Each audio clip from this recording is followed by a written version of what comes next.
Now it's time for episode 3 in the Scarlands.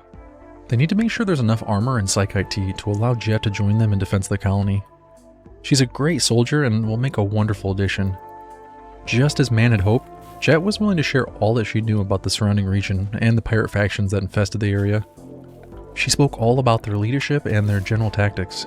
She even helped to uncover their weaknesses that might be used to the colony's advantage. Jet had been living here as a colonist for a couple of days before she got her official welcome from the locals. A hungry boghound came to say hello. The others leapt right to action to defend their new friend. The 3 well-armed colonists were a welcome sight to Jet as she came running for her life around the corner, yelling for help. She was used to seeing them in such a negative light that now seeing them come to save her cemented her feelings towards them. If she hadn't fully committed before, she surely had now.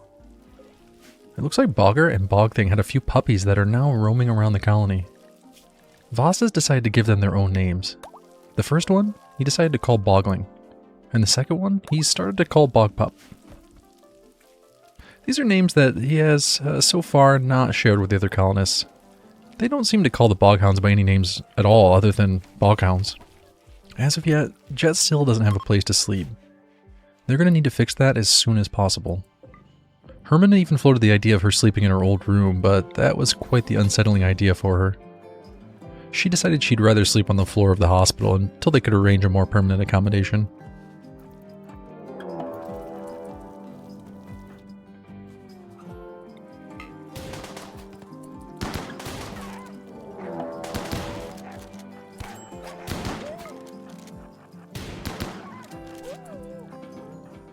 They had begun constructing the new bedrooms only to realize that the layout was simply not going to work. After going back to the drawing board and deciding on a new plan, Voss finally got to work on construction. Again. The first room didn't take long to build at all. It was decided they would prepare it for Jet to use as her bedroom. There we go, the room's all ready to go. Let's have a party to celebrate Jet joining the team.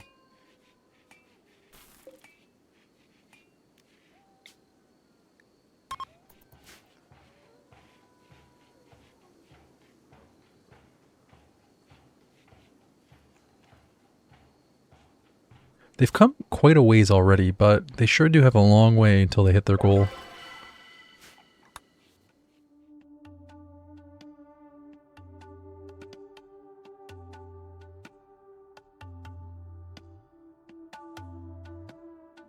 Early the next morning, as the colonists were recovering from the party, Mann assembled the team, including the newly recruited Jet, and set out for the ruins once again. She was hoping the expertise provided by Jet would be of some assistance when exploring the ruins. Unfortunately, Jet insisted that they should stay clear, as all of the experience her crew had with the ruins was disastrous. Ultimately, Jet relented and joined them on their scouting mission. However, she was as ignorant as they were as to what they would find. The 4 gathered outside an unexplored room and prepared for what was hidden within. Immediately upon opening the door, they discovered a threatening trap. Luckily, it remained inactive.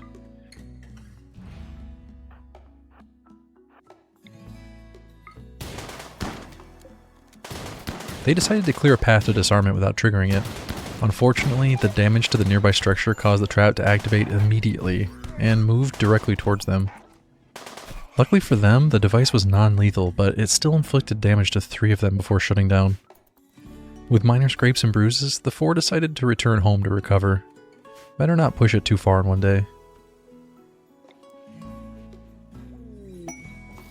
A bulk goods trader has arrived, this time from one of the nearby civil unions. They likely brought much better resources than the traders the colonists had been dealing with previously. They entered from the east and made their way directly toward the mech cluster that, up until now, had remained dormant. Luckily, at the last moment, the trade caravan realized the danger they were in and changed direction. They made it to the base, and they brought components which the colony desperately needs at this point. The colonists managed to secure a deal by offering most of their food supply, as well as some of their chem fuel. In return, the traders offered 15 components. It might not seem like much, but those 15 will go a long way in keeping the colony running and aiding in its growth. While the colonists are all socializing in the dining hall, let's see how Jet has been getting on since she joined. It looks like Jet has grown to deeply respect Mann and the things that she's done for the colony.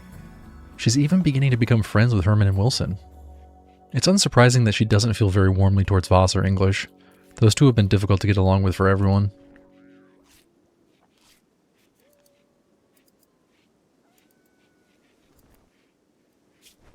With all these new animals, they're going to need a permanent place to sleep.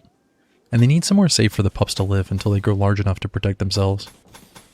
This area next to the hospital will work for now, but eventually the space will become room for an expansion. And that's going to come later. For now, the animals can live here.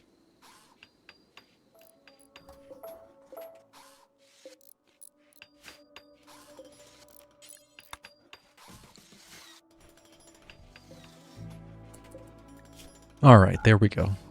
The fence isn't really necessary for the boghounds, but it will help for any livestock that the colonists want to keep. Speaking of which, perfect timing, a boomlope has self-tamed. The colonists will have to grow hay to feed this thing, since it can't graze, but that's okay. They should be able to grow plenty for just one boomlope. Now that it's a fully enclosed pen, the boomlope can move in. And maybe Voss will make friends with the boomlope as well.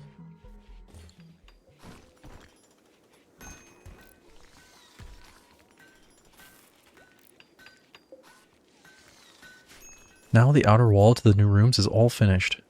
A few more walls and then it's just a matter of getting the floors in and the furniture in. Hopefully these new rooms will help improve everyone's mood. The next construction project to tackle after the bedrooms is going to be the new exterior wall. They've had so much trouble with getting caught outside by predators. A wall will give them a safe place to live inside without having to worry too much about being eaten by boghounds.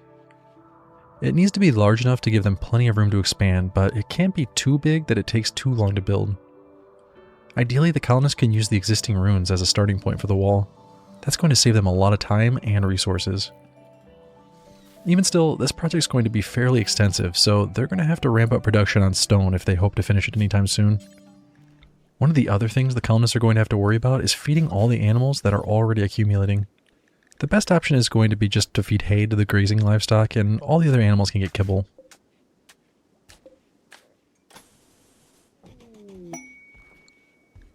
One of the Spacer factions is offering a pretty substantial reward for leading away a pack of monitor lizards that have been harassing their trade caravans. It just so happens that this colony has a multitude of experience with manhunting packs. They know exactly how to deal with this. While they wait for the pack to arrive, it's time to figure out where the southern wall is going to go in.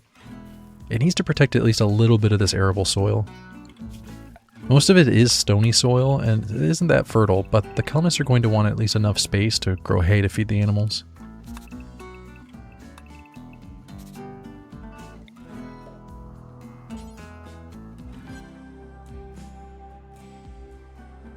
On the northern side, it just needs to be far enough up to protect this rice patch. Other than that, there isn't much up here that needs protecting quite yet. A choke point will fit in nicely where the road passes through the hill. That'll look really good, and work really good. Alright, here comes the Manhunting Lizard Pack. Everyone, back to the designated safe zone. Now that the bedroom walls are more or less finished, they have this entire space where they can roam around during these lockdown periods. This will give them access to the workshop and the hospital, as well as the animal area. Once the bedrooms are all the way in, they'll be able to pass freely between the rooms and the dining hall when the lockdown's in effect. And of course, the lizards immediately destroyed all the traps. It is possible to uninstall the traps before these predictable manhunter packs, but that would risk triggering them.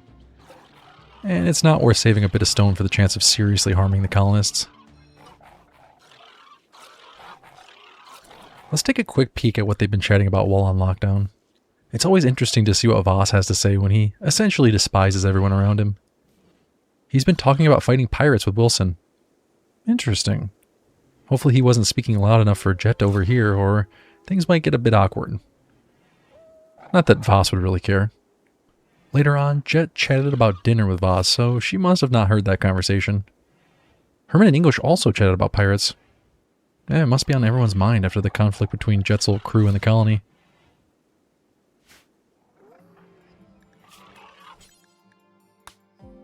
Now that the colony has a fully established workshop, it's time to put someone in charge of it. Herman is going to officially become the head machinist. It was late, but they performed the proper ritual to recognize Herman's new role.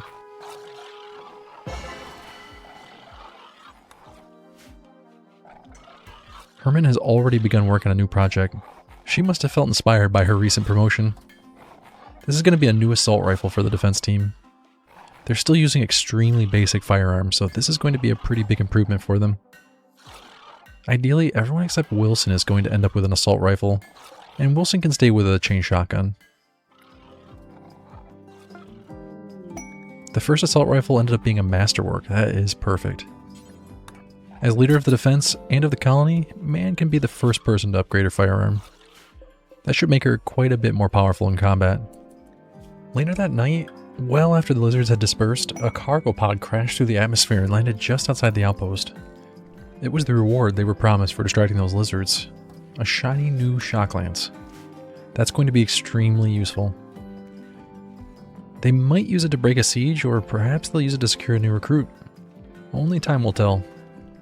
In any case, it's going to be extremely helpful for colony defense.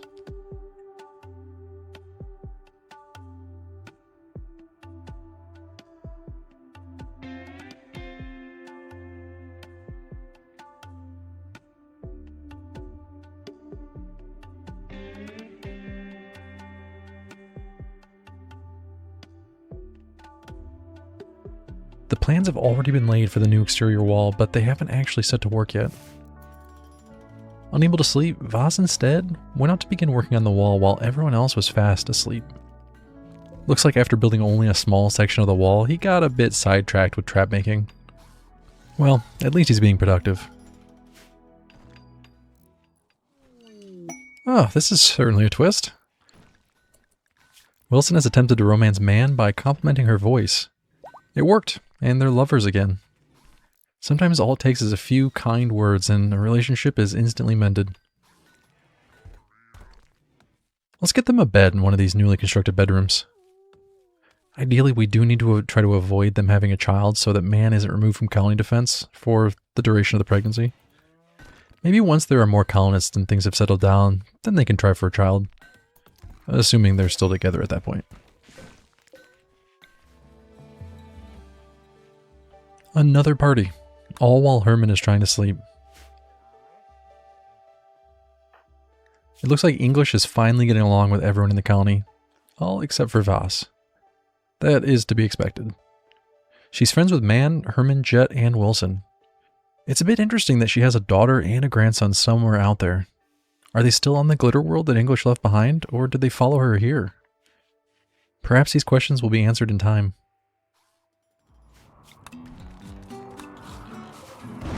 And now a severe storm has rolled into the area. These events have become a frequent occurrence in the city. It's not entirely clear whether these storms are a result of the catastrophic event that ended this previous civilization, or if they've been here the whole time. In either case, the colonists just have to try their best to endure. Best to stay inside as much as they can until this passes over. Unfortunately, this time, that is not going to work. A group of tribal raiders have arrived under the cover of the storm. They intend to assault the colony while the colonists are distracted. That's not going to work. The boghounds have an acute sense for impending danger. Voss could tell something was wrong and he alerted the others. They gathered outside just in time for the assault to begin. The tribal raiders would be welcomed to the sight of 4 well-armed colonists and a pack of snarling hounds. You'd think that would be enough to turn them away immediately, but nope, they pushed onward. The colonists slowly led them backwards into a trap, but unfortunately, one of the poor boghounds got trapped by the raiders and was unable to retreat. The rest of the hounds held the raiders at bay while the colonists fired their weapons into the enemy group. The tribals fell one by one until the remaining few began to flee for their lives. The colonists took minimal damage, but unfortunately, the hounds took the brunt of it. Let's make sure all of their wounds are properly cared for. Thankfully, all the hounds seem to have survived this encounter. It looks like in all that chaos, one of the tribals managed to survive. The colonists felt pity and dragged her back inside to tend to her wounds. Perhaps she'll make a strong addition to the colony.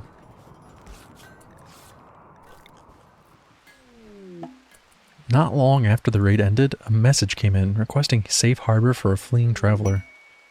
It turns out that Jet's lover left the pirates to come looking for her. This was after the pirate crew made it clear that they had no interest in sending out a rescue party. Determined to find her, he came to the last place they knew her to be, this colony. He seems friendly enough. Hopefully he doesn't have an ulterior motive here. Let's go ahead and welcome him into the colony. Seems like his loyalty is to Jet more than anyone.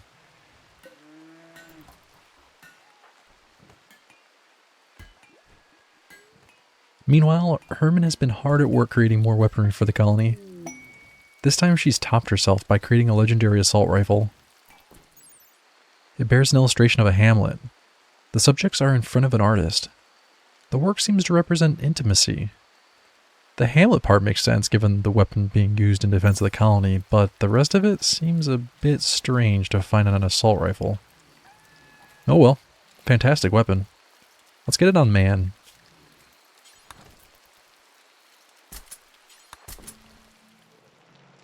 Until now, all we know about Jet's time before joining is that she worked with the pirate crew.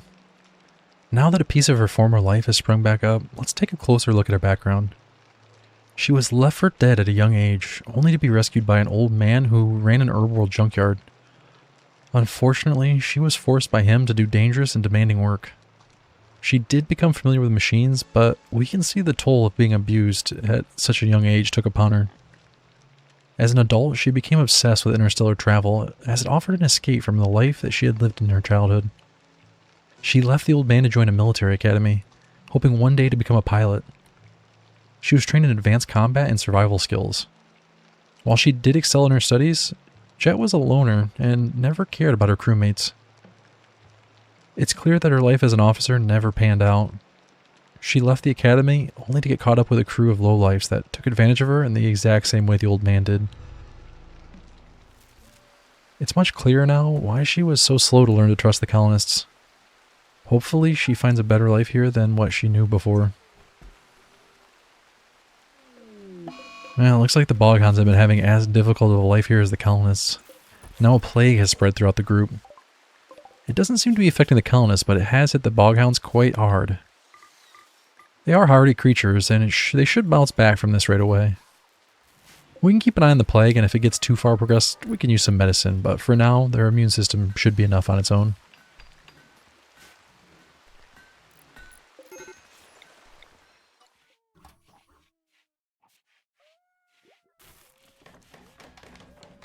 The beds are finally getting installed in the bedrooms.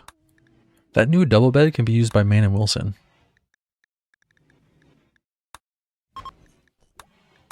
That being said, now we need to be careful about Mann getting pregnant. For now, let's make sure they try to avoid pregnancy. And that'll be enough, right? We are researching fertility procedures, so soon we'll have a more permanent solution. Watson is still the ideology from the previous crew that he worked with. The rest of the colonists brought him into the dining room in an attempt to convert him.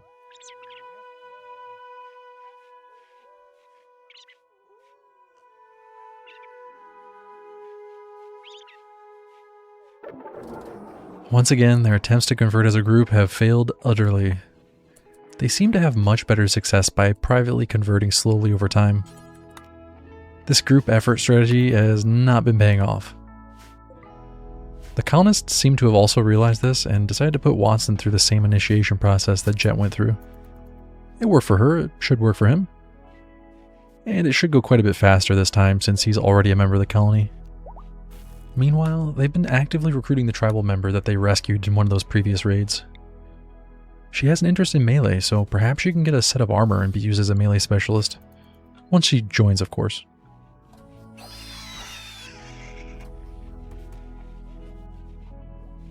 It looks like Watson and Jet have quite a bit in common. He's already throwing a tantrum and smashing things up. Voss and Mann entered his cell and immediately put an end to things.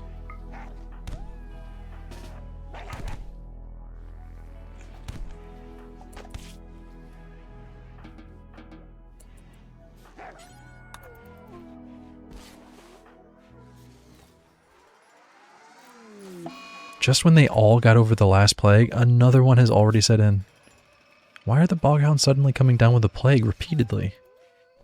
At least the last one didn't seem to cause too much trouble. Hopefully this one ends up being the same.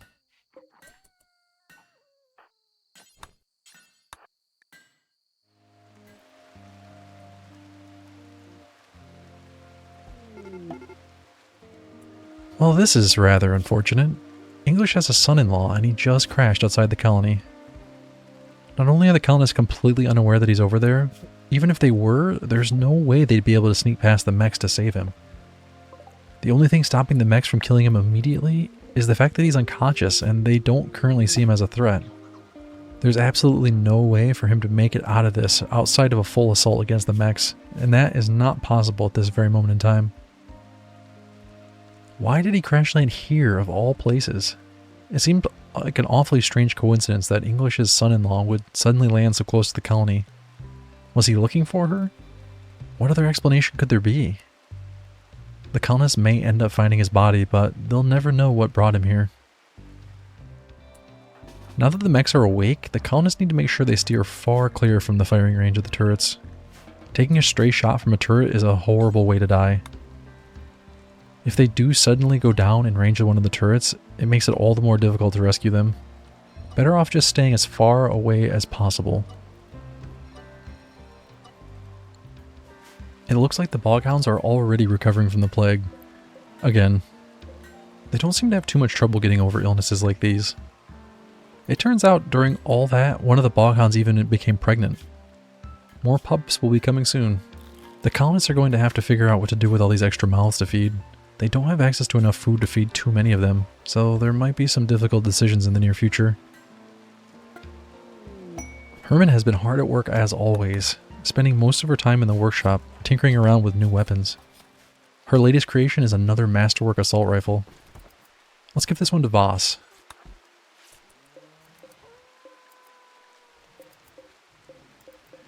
It's called Rat's Wasp. It has an engraving that shows Rat being assaulted with passionate rage.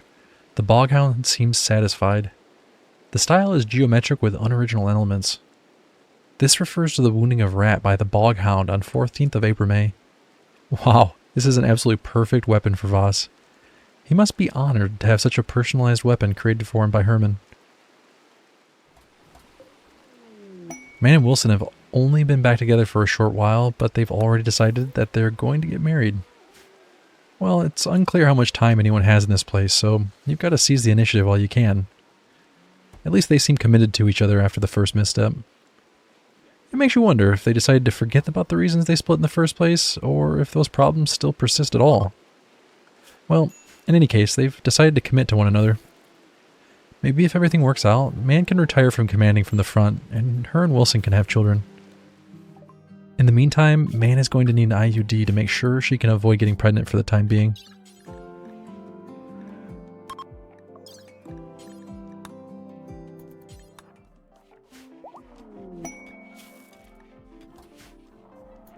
A brave group of tribals have arrived, likely looking to trade. Instead of being met with a welcome party, they were met by the gunfire from the mech turrets. They each fought bravely, but each one met a terrible end. A couple of them were even lit on fire, and the third crawled as far as they could before collapsing. If only the colonists could go out and save them. Unfortunately, that's just not possible. This place really can be cruel.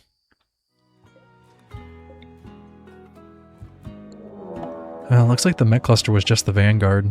Now, several groups of mechanoids have appeared out at the colony borders. They're assembling and then intend on assaulting the colony directly. Wilson's going to have to grab those EMP grenades, and everyone else can use their assault rifles.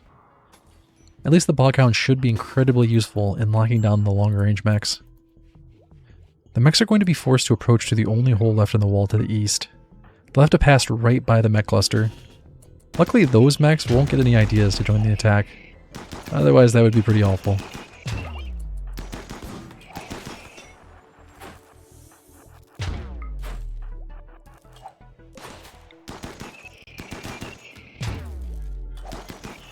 The mechs are streaming into the colony in waves, making it quite a bit easier to pick them off before more reinforcements arrive.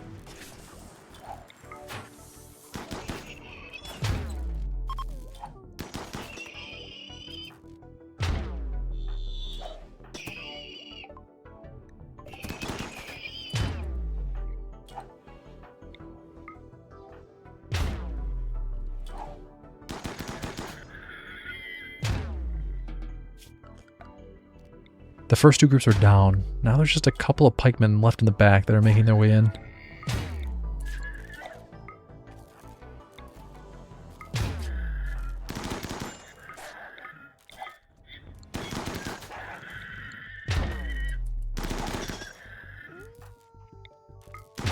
Ah, there we go. The boghounds did help a little bit, but it was mostly those EMP grenades doing all the work. Once they're locked down, they're much easier to deal with.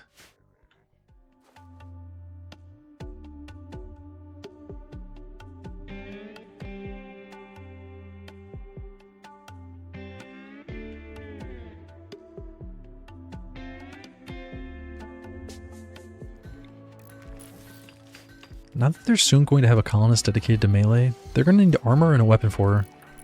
Let's get started with trying to make a decent set of plate armor. Since it's only going to be made out of steel, the goal will have to be to try to get excellent or better quality. And then Herman can make a spear out of plasteel or obsidian, depending on what material the colonists can get their hands on. Plasteel might be a bit easier to get based on their location, but obsidian will make for the better weapon.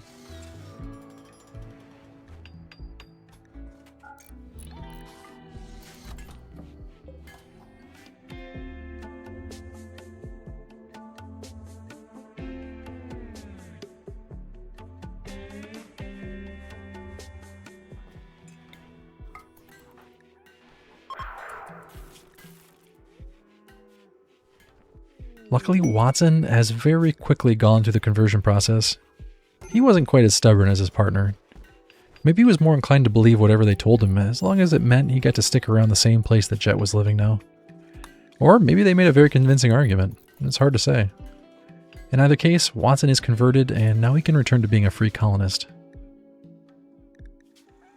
It's really shocking not only how quickly Watson came to align his thinking, but also the degree to which he now fervently believes the ideology of the colony.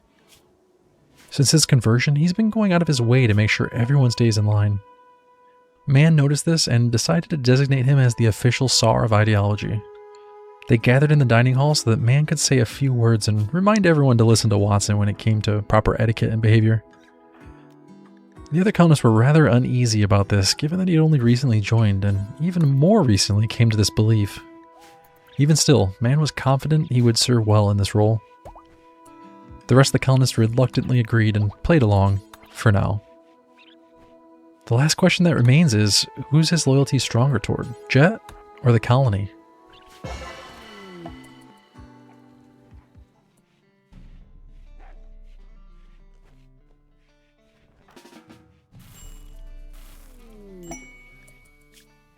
The Empire has sent another message requesting help for one of their crews, whose shuttle is suffering a malfunction. They've requested protection for the shuttle so it can set down in the area and wait until rescue can be sent. That seems like a reasonable enough request for 2 advanced components.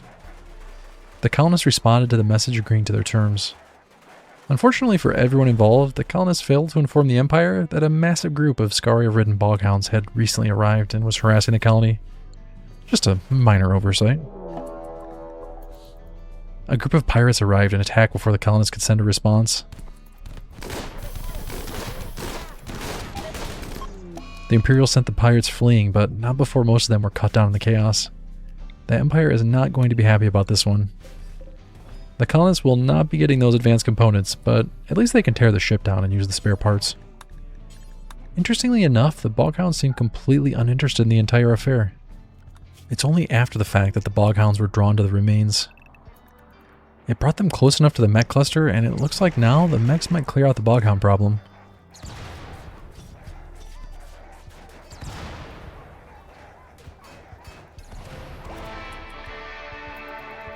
No, it turns out the mechs were absolutely no match for the boghounds, and the beasts tore the machines to shreds. Unfortunately, that did put the boghounds in a position to discover a hole in the wall, leading them directly into the compound. At some point during all the chaos, one of the colonists dropped what they were carrying and retreated to safety. That chem fuel that they dropped could not have been in a worse spot. It propped the door open just enough to let the boghounds through. They managed to fend off a few that made it in, but not before English suffered several terrible wounds. Jet ran out to clear the chem fuel, making everyone safe once again. For now.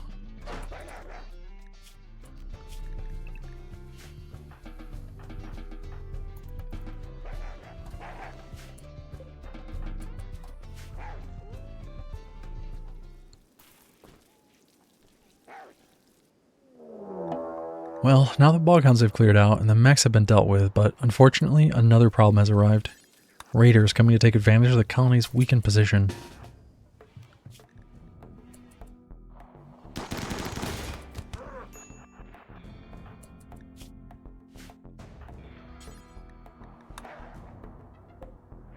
It looks like several of them have been sidetracked by the few boghounds left behind by the pack. That should help out with defense quite a bit.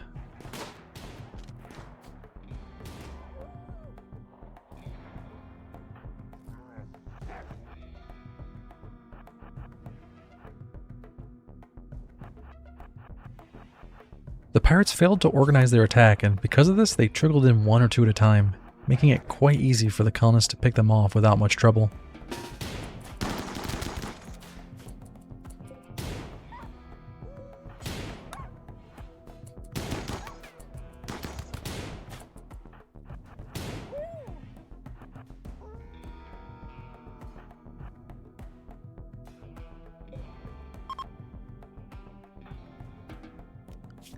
Now that that is dealt with, it's time to get back to cleaning up this mess from the past several days.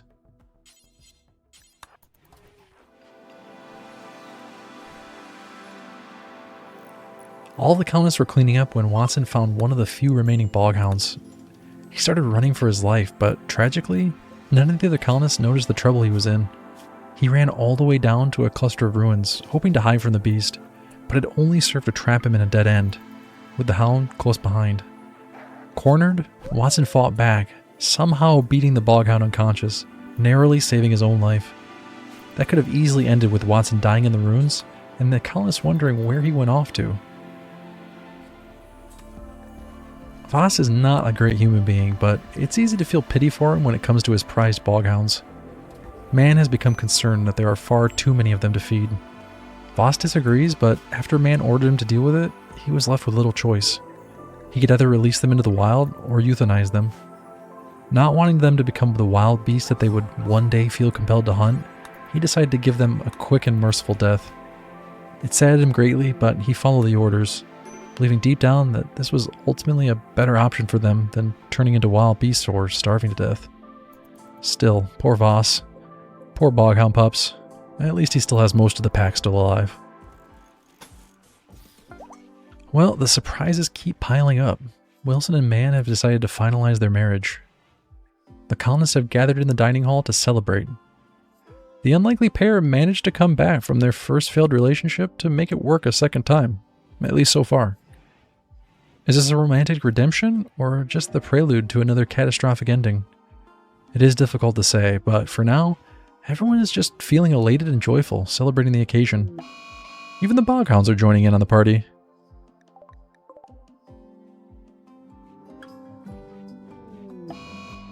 And to add even more spice to the party, during the celebration, Jet told Watson that it would be best to see other people. The beginning of one has meant the end of another.